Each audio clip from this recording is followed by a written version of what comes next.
نحمده ونصلي على رسول الكريم اما بعد بسم الله الرحمن الرحيم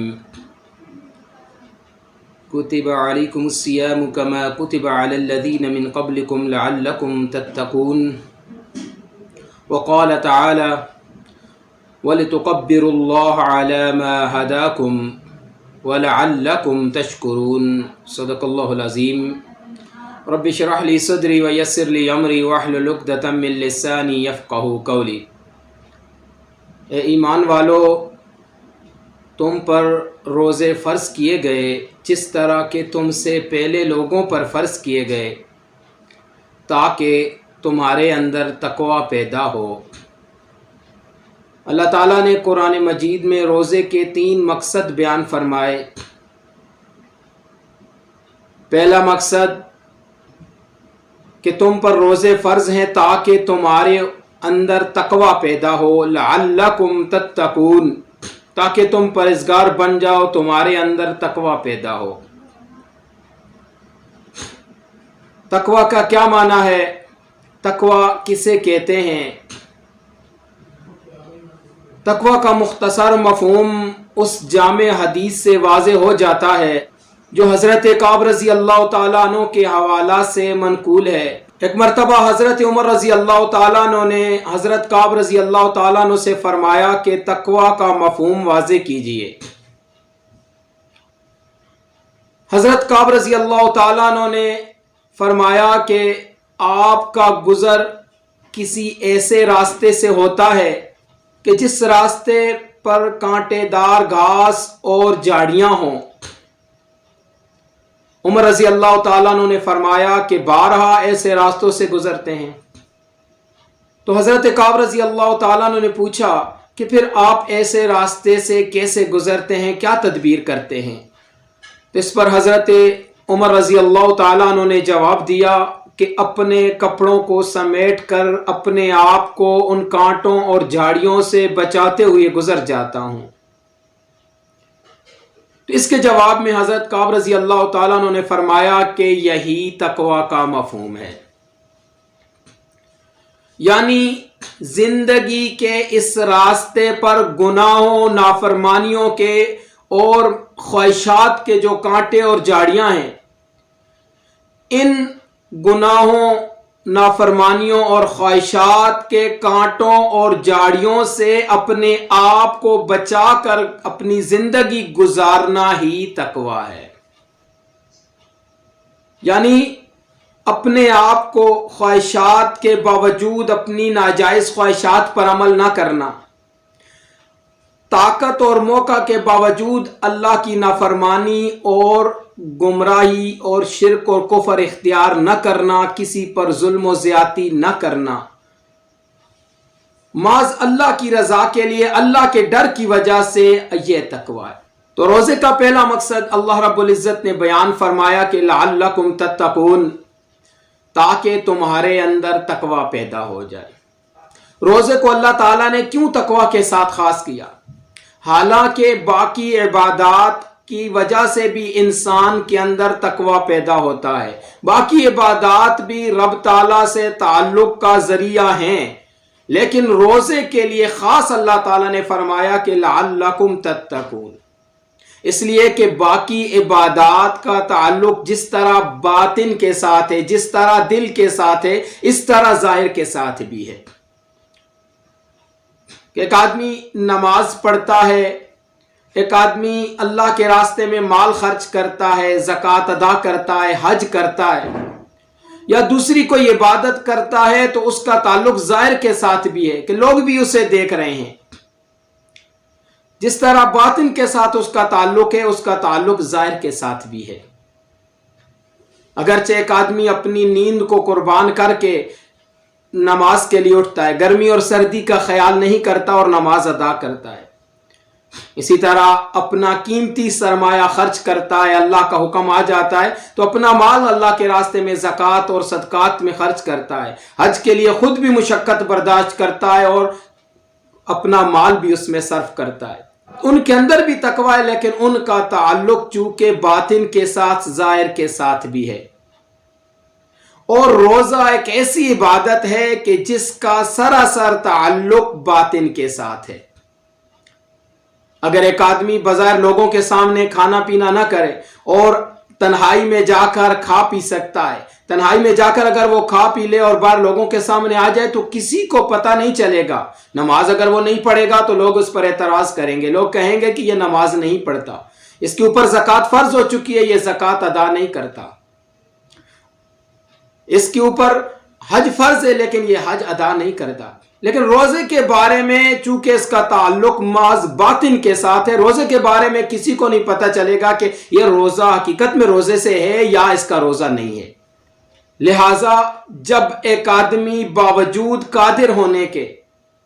کہ کسی اللہ کے علاوہ کسی کو اس کا علم نہیں ہو سکتا کہ وہ کھا پی رہا ہے یا وہ روزے سے ہے، اس کے باوجود جب اپنے رب کی رضا کے لیے کھانے پینے سے اجتناب کرتا ہے، کھانے پینے سے باز آ جاتا ہے، کھانے پینے سے رک جاتا ہے اور اپنی جائز خواہشات کو بھی ترک کر دیتا ہے، تو اس وجہ سے اس کے اندر حقیقی تقویٰ پیدا ہو جاتا ہے۔ اس لیے کہ ایک آدمی باوجود شدید بھوک اور پیاس سے نڈھالے اور اسی طرح شدید بھوک لگی ہے، لیکن محض اللہ کی رضا کے لیے، محض اپنے مالک کی اطاعت کی وجہ سے وہ کھانے پینے اور اپنی خواہشات پوری کرنے سے اجتناب کر رہا ہے، اور جب مالک کا حکم آتا ہے تو پھر وہ کھاتا پیتا بھی ہے اور اپنی خواہشات بھی پوری کرتا ہے، تو حقیقی تقویٰ اس سے پیدا ہوتا ہے۔ اس لیے روزے کو تقویٰ کے ساتھ خاص کر دیا گیا کہ روزے کی وجہ سے انسان کے اندر صبر اور برداشت پیدا ہوتی ہے، روزے کی وجہ سے ہی انسان کے اندر حقیقی تقویٰ پیدا ہوتا ہے، روزہ ہی اس کی عملی طور پر اس کی مثال ہے اور اس کا اظہار ہے۔ تو اس لیے روزے کو تقویٰ کے ساتھ خاص کیا کہ لعلکم تتقون، تم سے پہلی امتوں پر بھی روزے فرض تھے، تمہارے اوپر بھی فرض ہیں، اور اس کا پہلا مقصد لعلکم تتقون، اور دوسرا مقصد اللہ تعالیٰ نے یہ بیان فرمایا وَلِتُكَبِّرُوا اللَّهَ عَلَى مَا هَدَاكُمْ، تم اس اللہ کی بڑائی کا اظہار کرو جس نے تمہیں ہدایت دی ہے، اس وجہ سے کہ اس نے تمہیں ہدایت بخشی، تمہیں ہدایت عطا کی، لہٰذا تم اس کی بڑائی کا اظہار کرو۔ اللہ تعالیٰ کی بڑائی کا اظہار کیا ہے کہ جس طرح روزے کی حالت میں انسان پیاس سے نڈھال ہے لیکن اس کے باوجود وہ ایک گھونٹ تک اپنے منہ کے قریب نہیں لے جاتا، بھوک کی وجہ سے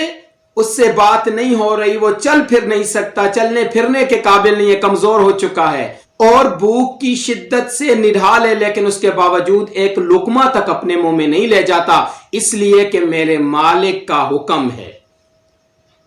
اسی طرح دیگر اپنی جائز خواہشات سے اللہ کی اطاعت میں اللہ کے حکم کی وجہ سے باز آ جاتا ہے، رک جاتا ہے،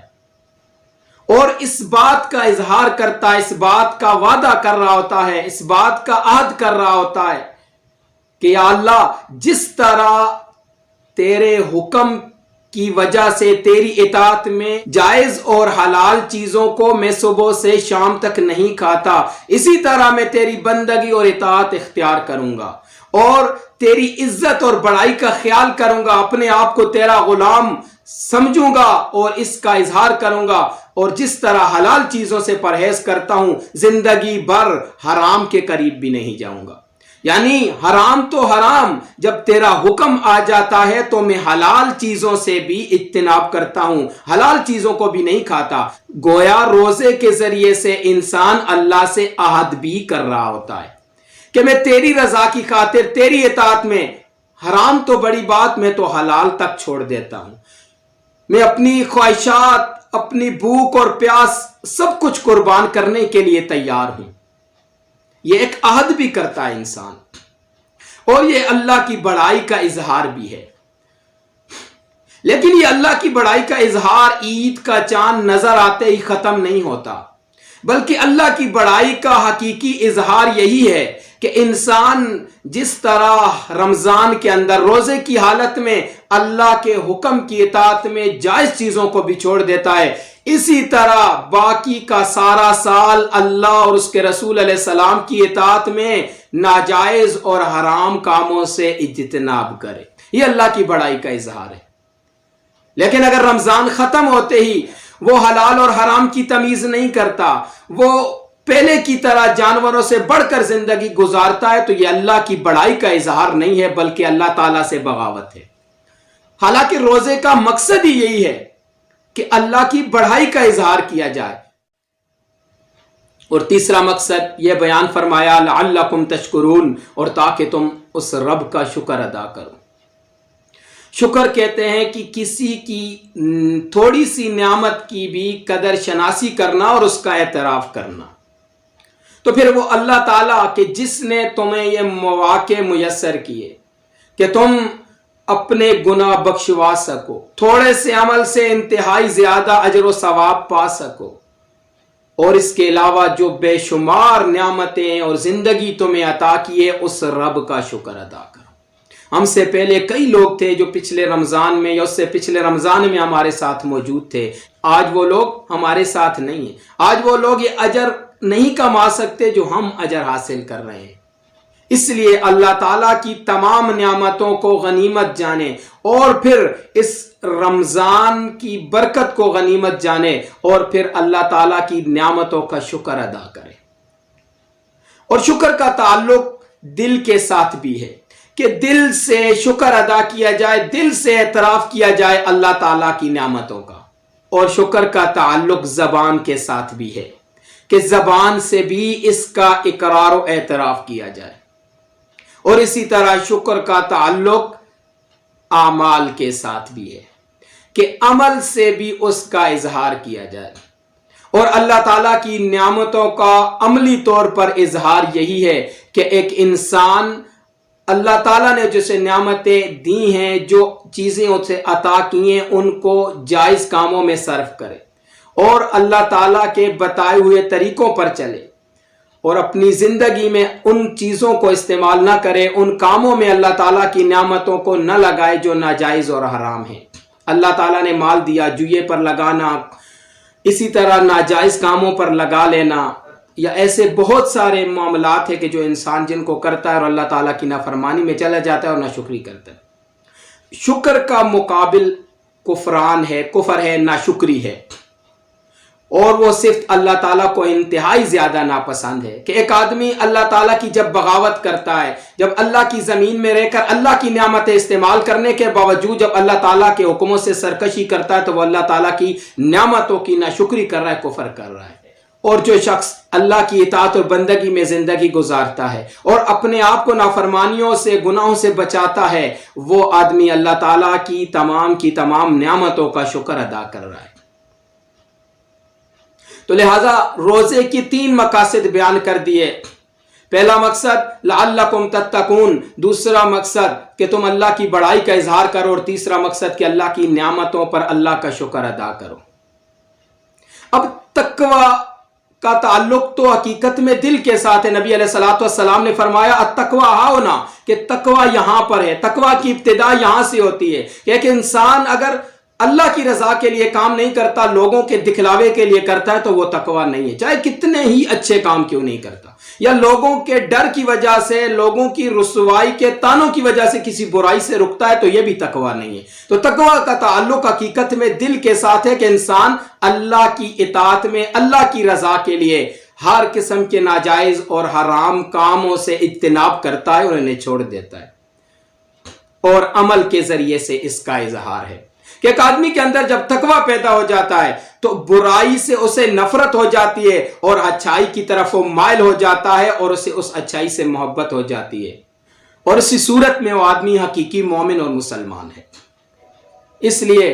تقویٰ کا تقاضا یہی ہے کہ قرآن و سنت کے مطابق ہماری زندگی ہونی چاہیے۔ اگر ہم اپنی مکمل زندگی، انفرادی اور اجتماعی مکمل زندگی اگر ہم قرآن و سنت کے مطابق گزارتے ہیں، قرآن کے نظام کو لانے کی کوشش کرتے ہیں، اقامت دین کا کام کرتے ہیں، تو پھر تو ہم تقویٰ کے حقیقی معیار پر ہیں۔ لیکن اگر ہم چند چیزوں کو چھوڑ دیتے ہیں اور کفر کے حمایتی بنے ہیں، کفر کے اعلی کار بنے ہیں، اسلام کے مقابلے میں کفر کی مدد کر رہے ہیں، ان کی حمایت کر رہے ہیں، تو پھر ہمارے اندر تقویٰ تو بڑی بات، ہمارے اندر ایمان بھی کمزور ہے۔ معاذ ایمان کا دعویٰ کرنے والے حقیقت میں ہمارے اندر ایمان نہیں۔ تو ان آیات کے اندر اللہ تعالیٰ نے فرما دیا کہ رمضان کا روزے کا مقصد یہی ہے کہ تمہارے اندر تقوی پیدا ہو، جس کی وجہ سے تم اللہ کی بڑائی کا اظہار کرو گے،